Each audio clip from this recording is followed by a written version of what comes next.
AMU के लाखों alumni, अन्य महानुभाव और साथियों, सबसे पहले मैं आप सभी का आभार व्यक्त करना चाहता हूं।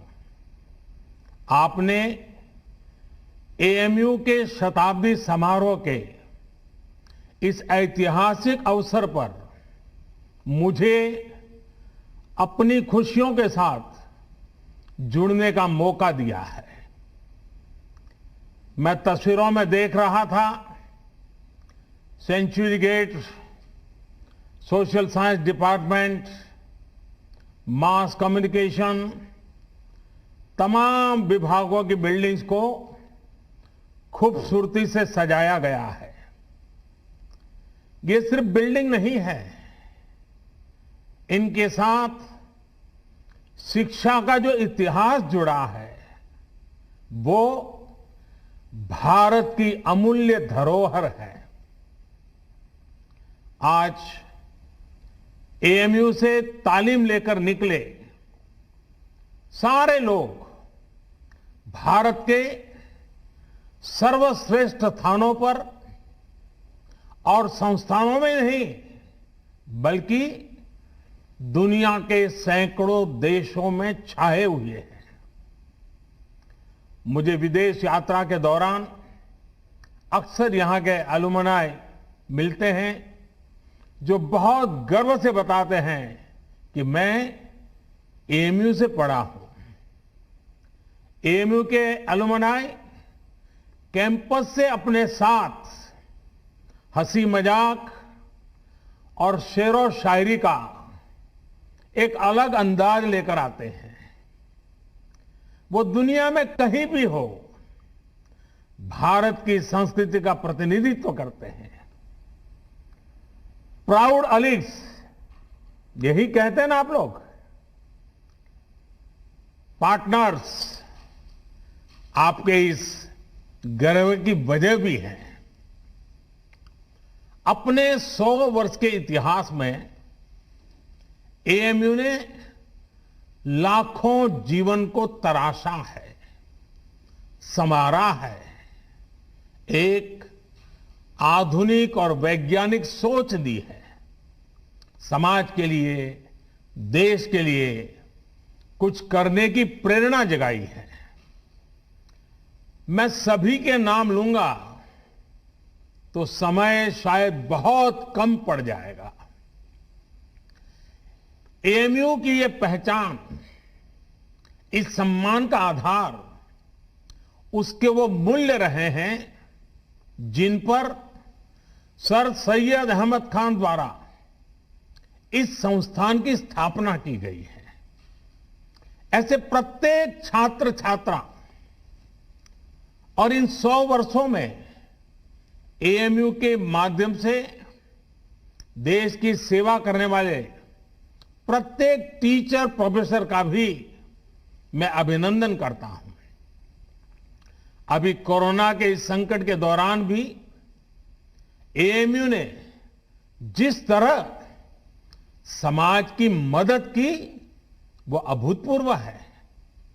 हजारों लोगों का मुफ्त टेस्ट करवाना, आइसोलेशन वार्ड बनाना, प्लाज्मा बैंक बनाना और पीएम केयर फंड में एक बड़ी राशि का योगदान देना समाज के प्रति आपके दायित्वों को पूरा करने की गंभीरता को दिखाता है। अभी कुछ दिन पहले ही मुझे चांसलर डॉक्टर सैयदना साहब की चिट्ठी भी मिली है। उन्होंने वैक्सीनेशन ड्राइव में भी हर स्तर पर सहयोग देने की बात कही है। देश को सर्वोपरि रखते हुए ऐसे ही संगठित प्रयासों से आज भारत कोरोना जैसी वैश्विक महामारी का सफलता से मुकाबला कर रहा है। साथियों, मुझे बहुत सारे लोग बोलते हैं कि एएमयू कैंपस अपने आप में एक शहर की तरह है। अनेकों डिपार्टमेंट्स, दर्जनों हॉस्टल्स, हजारों टीचर्स, प्रोफेसर्स, लाखों स्टूडेंट्स के बीच एक मिनी इंडिया भी नजर आता है। एएमयू में भी एक तरफ उर्दू पढ़ाई जाती है तो हिंदी भी, अरबी पढ़ाई जाती है तो यहां संस्कृत की शिक्षा का भी एक सदी पुराना संस्थान है। यहां की लाइब्रेरी में कुरान के मैन्युस्क्रिप्ट है तो गीता रामायण के अनुवाद भी उतने ही सहज कर रखे गए हैं। ये विविधता एएमयू कैसे और एएमयू जैसे प्रतिष्ठित संस्थान की ही सिर्फ नहीं, देश की भी ताकत है। हमें इस शक्ति को न भूलना है, न ही इसे कमजोर पड़ने देना है। एएमयू के कैंपस में एक भारत श्रेष्ठ भारत की भावना दिनों दिन मजबूत होती रहे, हमें मिलकर इसके लिए काम करना है। साथियों, बीते 100 वर्षों में एएमयू ने दुनिया के कई देशों से भारत के संबंधों को सशक्त करने का भी काम किया है। उर्दू, अरबी और फारसी भाषा पर यहां जो रिसर्च होती है, इस्लामिक साहित्य पर जो रिसर्च होती है, वो समूचे इस्लामिक वर्ल्ड के साथ भारत के सांस्कृतिक रिश्तों को नई ऊर्जा देती है। मुझे बताया गया है कि अभी लगभग 1000 विदेशी स्टूडेंट्स हमारे यहां एएमयू में पढ़ाई कर रहे हैं। ऐसे में एएमयू की ये भी जिम्मेदारी है कि हमारे देश में जो अच्छा है, जो बेहतरीन है, जो देश की ताकत है, वो देखकर, वो सीखकर, उसकी यादें लेकर के ये छात्र अपने अपने देशों में जाएं। क्योंकि एएमयू में जो भी बातें वो सुनेंगे, देखेंगे, उसके आधार पर वो राष्ट्र के तौर पर भारत की आइडेंटिटी से जोड़ेंगे। इसलिए आपके संस्थान पर एक तरह से दोहरी जिम्मेदारी है, अपना रिस्पेक्ट बढ़ाने की और अपनी रिस्पॉन्सिबिलिटी बखूबी निभाने की। आपको एक तरफ अपनी यूनिवर्सिटी की सॉफ्ट पावर को और निखारना है और दूसरी तरफ नेशन बिल्डिंग के अपने दायित्व को निरंतर पूरा करना है।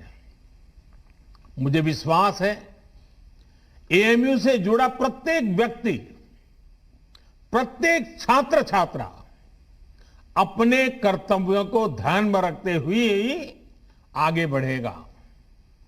मैं आपको सर सैयद द्वारा कही गई एक बात, उस बात की आज याद दिलाना चाहता हूं।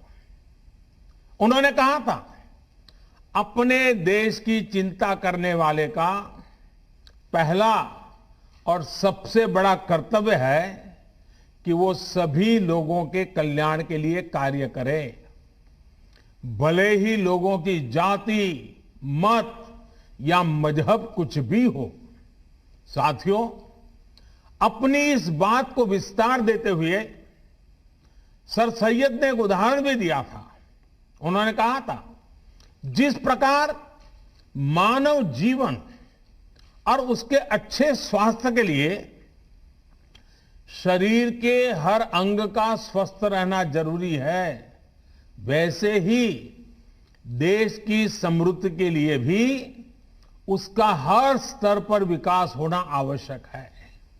साथियों, आज देश भी उस मार्ग पर बढ़ रहा है जहां प्रत्येक नागरिक को बिना किसी भेदभाव देश में हो रहे विकास का लाभ मिले।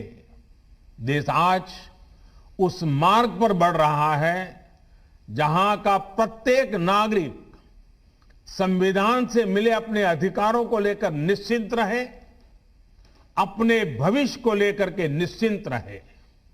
देश आज उस मार्ग पर बढ़ रहा है जहां मजहब की वजह से कोई पीछे न छूटे, सभी को आगे बढ़ने के समान अवसर मिले, सभी अपने सपने पूरे करें। सबका साथ, सबका विकास, सबका विश्वास, ये मंत्र इसका मूल आधार है। देश की नीयत और नीतियों में यही संकल्प झलकता है। आज देश गरीबों के लिए जो योजनाएं बना रहा है, जो बिना किसी मत मजहब के भेद के हर वर्ग तक पहुंच रही हैं, बिना किसी भेदभाव 40 करोड़ से ज्यादा गरीबों के बैंक खाते खुले, बिना किसी भेदभाव 2 करोड़ से ज्यादा गरीबों को पक्के घर दिए गए, बिना किसी भेदभाव 8 करोड़ से ज्यादा महिलाओं को गैस कनेक्शन मिला, बिना किसी भेदभाव कोरोना के इस समय में 80 करोड़ देशवासियों को मुफ्त अन्न सुनिश्चित किया गया, बिना किसी भेदभाव आयुष्मान योजना के तहत 50 करोड़ लोगों को 5 लाख रुपए तक का मुफ्त इलाज संभव हुआ। जो देश का है वो हर देशवासी का है और इसका लाभ हर देशवासी को मिलना ही चाहिए। हमारी सरकार इसी भावना के साथ काम कर रही है। साथियों, कुछ दिन पहले मेरी मुलाकात अलीगढ़ मुस्लिम यूनिवर्सिटी के ही एक एल्यूमनाई से हुई थी। वो एक इस्लामिक स्कॉलर भी है। उन्होंने एक बहुत इंटरेस्टिंग बात मुझे बताई जो मैं आपसे भी शेयर करना चाहता हूं। स्वच्छ भारत मिशन के तहत जब देश में 10 करोड़ से ज्यादा शौचालय बने तो इसका लाभ सभी को हुआ। ये शौचालय भी बिना भेदभाव ही बने थे, लेकिन एक उसका एस्पेक्ट ऐसा जिनकी उतनी चर्चा नहीं हुई है और न ही एकेडमिक वर्ल्ड का इस पर उतना ध्यान गया है। मैं चाहता हूं कि अलीगढ़ मुस्लिम यूनिवर्सिटी का भी हर स्टूडेंट इस पर गौर करे। मेरे साथियों, एक समय था जब हमारे देश में मुस्लिम बेटियों का ड्रॉप आउट रेट, शिक्षा में से ड्रॉप आउट रेट 70% से ज्यादा था, 70% से ज्यादा था। मुस्लिम समाज की प्रगति में बेटियों का इस तरह पढ़ाई बीच में छोड़ना हमेशा से बहुत बड़ी बाधा रहा है। लेकिन 70 साल से हमारे यहां स्थिति यही थी कि 70% से ज्यादा मुस्लिम बेटियां अपनी पढ़ाई पूरी नहीं कर पाती थी। इन्हीं स्थितियों में स्वच्छ भारत मिशन शुरू हुआ। गांव-गांव शौचालय बने। सरकार ने स्कूल जाने वाली गर्ल्स स्टूडेंट के लिए मिशन मोड पे अलग शौचालय बनवाए। आज देश के सामने क्या स्थिति है? पहले मुस्लिम बेटियों का जो स्कूल ड्रॉप आउट रेट 70% से ज्यादा था, वो अब घटकर करीब करीब 30% रह गया है।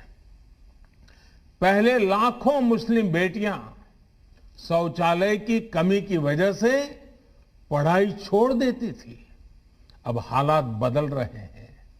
मुस्लिम बेटियों का ड्रॉप रेट कम से कम हो, इसके लिए केंद्र सरकार निरंतर प्रयास कर रही है। आपकी अलीगढ़ मुस्लिम यूनिवर्सिटी में भी स्कूल ड्रॉप आउट छात्र छात्राओं के लिए ब्रिज कोर्स चलाया जा रहा है। और अभी मुझे एक और बात बताई गई है जो बहुत अच्छी लगी है। एएमयू में अब फीमेल स्टूडेंट्स की संख्या बढ़कर 35% हो गई है। मैं आप सबको बधाई देना चाहूंगा। मुस्लिम बेटियों की शिक्षा पर, उनके सशक्तिकरण पर सरकार का बहुत ध्यान है। पिछले 6 साल में सरकार द्वारा करीब करीब 1 करोड़ मुस्लिम बेटियों को स्कॉलरशिप दी गई है।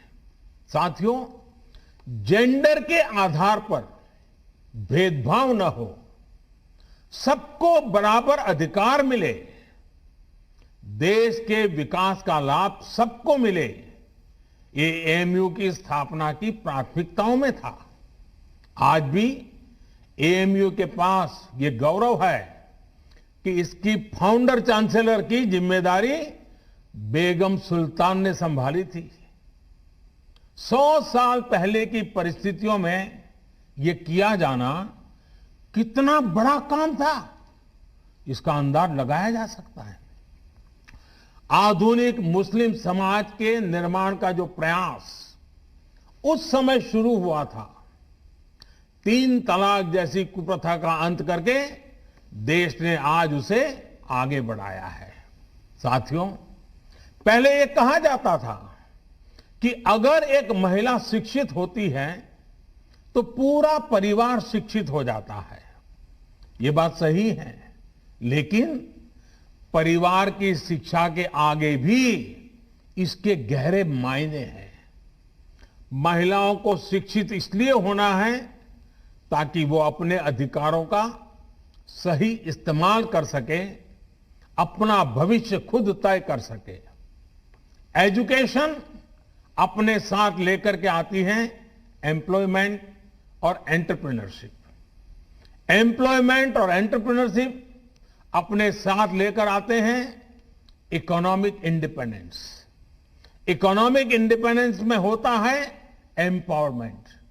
एक एम्पावर्ड विमेन का हर स्तर पर, हर फैसले में उतना ही बराबर का योगदान होता है जितना किसी और का। फिर चाहे बात परिवार को डायरेक्शन देने की हो या फिर देश को डायरेक्शन देने की। आज जब मैं आपसे बात कर रहा हूं तो देश की अन्य शिक्षा संस्थाओं से भी कहूंगा कि ज्यादा से ज्यादा बेटियों को शिक्षा में जोड़े और उन्हें सिर्फ एजुकेशन ही नहीं बल्कि हायर एजुकेशन तक लेकर के जाएं। साथियों, एएमयू ने हायर एजुकेशन में अपने कंटेम्पररी करिकुलम में उससे बहुतों को आकर्षित किया है। आपकी यूनिवर्सिटी में इंटर डिसिप्लिनरी विषय पहले से पढ़ाए जाते हैं। अगर कोई छात्र साइंस में अच्छा है और उसे हिस्ट्री भी अच्छी लगती है तो ऐसी मजबूरी क्यों हो कि वो किसी एक को ही चुन सके। यही भावना नई राष्ट्रीय शिक्षा नीति में है, न्यू एजुकेशन पॉलिसी में है। इसमें 21वीं सदी में भारत के स्टूडेंट्स की जरूरतों, उसके इंटरेस्ट को सबसे ज्यादा ध्यान में रखा गया है। हमारे देश का युवा नेशन फर्स्ट के आह्वान के साथ देश को आगे बढ़ाने के लिए प्रतिबद्ध है। वो नए नए स्टार्टअप्स के जरिए देश की चुनौतियों का समाधान निकाल रहा है। रेशनल थिंकिंग और साइंटिफिक आउटलुक उनकी पहली प्रायोरिटी है। राष्ट्रीय शिक्षा नीति में भारत के युवाओं की इसी एस्पिरेशंस को प्राथमिकता दी गई है। हमारी कोशिश ये भी है कि भारत का एजुकेशन इकोसिस्टम दुनिया के आधुनिक शिक्षा व्यवस्थाओं में से एक बने। नई नेशनल एजुकेशन पॉलिसी में जो मल्टीपल एंट्री है, एग्जिट पॉइंट की व्यवस्था है, उससे स्टूडेंट्स को अपनी शिक्षा के बारे में फैसले लेने में आसानी हो गई। उन्हें एप्रोप्रिएट सर्टिफिकेट भी दिया जाएगा। ये स्टूडेंट्स को पूरे कोर्स की फीस की चिंता किए बिना अपना फैसला लेने की आजादी होगी। साथियों, सरकार हायर एजुकेशन में नंबर ऑफ एनरोलमेंट्स बढ़ाने और सीटें बढ़ाने के लिए भी लगातार काम कर रही है। वर्ष 2014 में हमारे देश में 16 आईआईटीज थी, 16। आज 23 आईआईटीज हैं, 23। वर्ष 2014 में हमारे देश में 9 ट्रिपल आईटीज थी, 9 ट्रिपल आईटीज थी। आज 25 ट्रिपल आईटीज हैं। वर्ष 2014 में हमारे यहां 13 आईआईएम्स थे, आज 20 आईआईएम्स हैं। मेडिकल एजुकेशन को लेकर भी बहुत काम किया गया है। 6 साल पहले तक देश में सिर्फ 7 एम्स थे, आज देश में 22 एम्स हैं। शिक्षा चाहे ऑनलाइन हो या ऑफलाइन, सभी तक पहुंचे, बराबरी से पहुंचे, सभी का जीवन बदले, हम इसी लक्ष्य के साथ काम कर रहे हैं। साथियों, एएमयू के 100 साल पूरे होने पर मेरी आप सभी युवा पार्टनर्स से कुछ और अपेक्षाएं भी हैं। क्यों ना 100 साल के इस मौके पर एएमयू के 100 हॉस्टल्स एक एक्स्ट्रा करिकुलर टास्क करें। ये टास्क देश की आजादी के 75 साल पूरे होने से जुड़े हो। जैसे एएमयू के पास इतना बड़ा इनोवेटिव और रिसर्च ओरिएंटेड टैलेंट है, क्यों न हॉस्टल के छात्र ऐसे स्वतंत्रता संग्राम के सेनानियों पर रिसर्च करके उनके जीवन को देश के सामने लाए, जिनके बारे में अभी उतनी जानकारी नहीं है। कुछ स्टूडेंट्स इन महापुरुषों के जन्मस्थान जाएं, उनकी कर्मभूमि जाएं, उनके परिवार के लोग अब कहां हैं, उनसे संपर्क करें। कुछ स्टूडेंट्स ऑनलाइन रिसोर्स को एक्सप्लोर करें। उदाहरण के तौर पर 75 हॉस्टल्स एक एक आदिवासी फ्रीडम फाइटर पर एक एक रिसर्च डॉक्यूमेंट तैयार कर सकते हैं। इसी तरह 25 हॉस्टल्स महिला फ्रीडम फाइटर्स पर रिसर्च कर सकते हैं, काम कर सकते हैं। एक और काम है जो देश के लिए एएमयू के छात्र छात्राएं कर सकते हैं। एएमयू के पास देश की इतनी बेशकीमती प्राचीन पांडुलिपियां हैं। ये सब हमारी सांस्कृतिक धरोहर है। मैं चाहूंगा कि आप टेक्नोलॉजी के माध्यम से इन्हें डिजिटल, इन्हें वर्चुअल अवतार में पूरी दुनिया के सामने लाएं।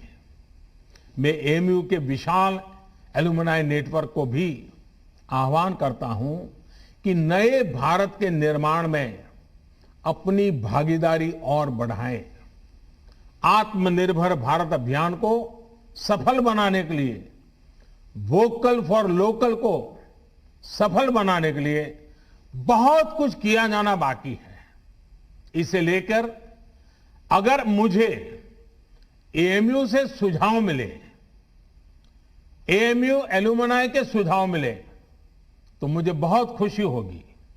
साथियों, आज पूरी दुनिया की नजरें भारत पर है। जिस सदी को भारत की सदी बताया जा रहा है, उस लक्ष्य की तरफ भारत कैसे आगे बढ़ता है, इसे लेकर पूरी दुनिया में क्यूरियोसिटी है।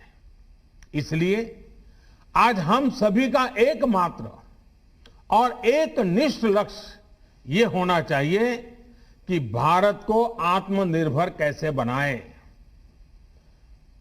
हम कहां और किस परिवार में पैदा हुए, किस मत मजहब में बड़े हुए, इससे भी अहम यह है कि हर एक नागरिक की आकांक्षाएं और उसके प्रयास देश की आकांक्षाओं से कैसे जुड़े। जब इसको लेकर एक मजबूत नींव पड़ेगी, तो लक्ष्य तक पहुंचना और आसान हो जाएगा। साथियों, समाज में वैचारिक मतभेद होते हैं, ये स्वाभाविक भी है। लेकिन जब बात राष्ट्रीय लक्ष्यों के प्राप्ति की हो तो हर मतभेद किनारे रख देना चाहिए। जब आप सभी युवा साथी इस सोच के साथ आगे बढ़ेंगे तो ऐसी कोई मंजिल नहीं जो हम मिलकर के हासिल न कर सके। शिक्षा हो, आर्थिक विकास हो, बेहतर रहन सहन हो, अवसर हो, महिलाओं का हक हो, सुरक्षा हो, राष्ट्रवाद हो, ये जो चीजें हैं जो हर नागरिक के लिए जरूरी होती है, ये कुछ ऐसे मुद्दे हैं जिन पर हम अपनी राजनीतिक या वैचारिक मजबूरियों के नाम पर असहमत हो ही नहीं सकते। यहां अलीगढ़ मुस्लिम यूनिवर्सिटी में इन मुद्दों पर बात करना मेरे लिए इसलिए भी स्वाभाविक है क्योंकि यहां से स्वतंत्रता के अनेक सेनानी निकले हैं, इस मिट्टी से निकले हैं। इन स्वतंत्रता सेनानियों की भी अपनी पारिवारिक, सामाजिक, वैचारिक परवरिश थी, अपने अपने विचार थे। लेकिन जब गुलामी से मुक्ति की बात आई तो सारे विचार आजादी के एक लक्ष्य के साथ ही जुड़ गए। साथियों, हमारे पूर्वजों ने जो आजादी के लिए किया वही काम अब आपको, युवा पीढ़ी को नए भारत के निर्माण के लिए करना है। जैसे आजादी एक कॉमन ग्राउंड थी, वैसे ही नए भारत के लिए हमें एक कॉमन ग्राउंड पर काम करना है। नया भारत आत्मनिर्भर होगा, हर प्रकार से संपन्न होगा तो लाभ भी सभी 130 करोड़ से ज्यादा देशवासियों को होगा। ये विमर्श समाज के हर हिस्से तक पहुंचे, ये काम आप कर सकते हैं, युवा साथी कर सकते हैं। साथियों, हमें समझना होगा कि सियासत सोसाइटी का एक अहम हिस्सा है, लेकिन सोसाइटी में सियासत के अलावा भी दूसरे मसले हैं। सियासत और सत्ता की सोच से बहुत बड़ा, बहुत व्यापक किसी भी देश का समाज होता है। पॉलिटिक्स के ऊपर भी समाज को आगे बढ़ाने के लिए बहुत स्पेस होती है। उस स्पेस को भी एक्सप्लोर करते रहना बहुत जरूरी है। ये काम हमारे एएमयू जैसे कैंपस कर सकते हैं, आप सभी कर सकते हैं। साथियों, न्यू इंडिया के विजन की जब हम बात करते हैं तो उसके मूल में भी यही है कि राष्ट्र के, समाज के विकास को राजनीतिक चश्मे से न देखा जाए। हां, जब हम इस बड़े उद्देश्य के लिए साथ आते हैं तो संभव है कि कुछ तत्व इससे परेशान हो। ऐसे तत्व दुनिया की हर सोसाइटी में मिल जाएंगे। ये कुछ ऐसे लोग होते हैं जिनके अपने स्वार्थ होते हैं। वो अपने स्वार्थ को सिद्ध करने के लिए हर हथकंडा अपनाएंगे, हर प्रकार की नेगेटिविटी फैलाएंगे। लेकिन जब हमारे मन और मस्तिष्क में नए भारत का निर्माण सर्वोच्च होगा तो ऐसे लोगों का स्पेस अपने आप में सिकुड़ता जाएगा। साथियों, पॉलिटिक्स इंतजार कर सकती है, सोसाइटी इंतजार कर सकती है, देश का डेवलपमेंट का इंतजार नहीं कर सकता। गरीब समाज के किसी भी वर्ग का हो वो इंतजार नहीं कर सकता। महिलाएं, वंचित, पीड़ित, शोषित विकास का इंतजार नहीं कर सकते। सबसे बड़ी बात, हमारे युवा, आप सभी और इंतजार नहीं करना चाहेंगे। पिछली शताब्दी में मतभेदों के नाम पर बहुत वक्त पहले ही जाया हो चुका है। अब वक्त नहीं गंवाना है। सभी को एक लक्ष्य मिलकर, एक लक्ष्य के साथ मिलकर नया भारत, आत्मनिर्भर भारत बनाना है। साथियों, 100 साल पहले 1920 में जो युवा थे, उन्हें देश की आजादी के लिए संघर्ष करने का, खुद को समर्पित करने का, बलिदान देने का अवसर मिला था। उस पीढ़ी के तप और त्याग से देश को 1947 में आजादी मिली थी। आपके पास, आज की पीढ़ी के पास आत्मनिर्भर भारत, नए भारत के लक्ष्य को पूरा करने के लिए बहुत कुछ करने का अवसर है। वो समय था 1920 का, ये समय है 2020 का। 1920 के 27 साल के बाद देश आजाद हुआ था। 2020 के 27 साल बाद, जो कि अगले 27 साल 2020 से 2047 आपके जीवन के बहुत महत्वपूर्ण साल है। वर्ष 2047 में जब भारत अपनी आजादी के 100 वर्ष पूरा करेगा, आप उस ऐतिहासिक समय के भी साक्षी बनेंगे। इतना ही नहीं, इन 27 साल में आधुनिक भारत बनाने के आप हिस्सेदार होंगे। आपको हर पल देश के लिए सोचना है, अपने हर फैसले में देश हित सोचना है।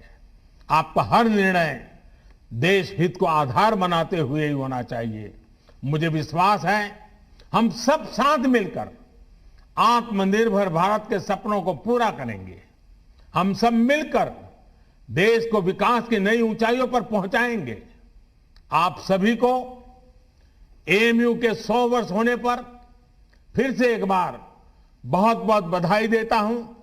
और इन 100 साल में जिन जिन महापुरुषों ने इस संस्थान की गरिमा को नई ऊंचाई पर ले जाने के लिए निरंतर प्रयास किया है, आज उनका भी पुण्य स्मरण करता हूं, उन सबका भी आदर करता हूं। और फिर एक बार आज के इस पवित्र अवसर से भविष्य के लिए अनेक अनेक शुभकामनाएं देता हूं।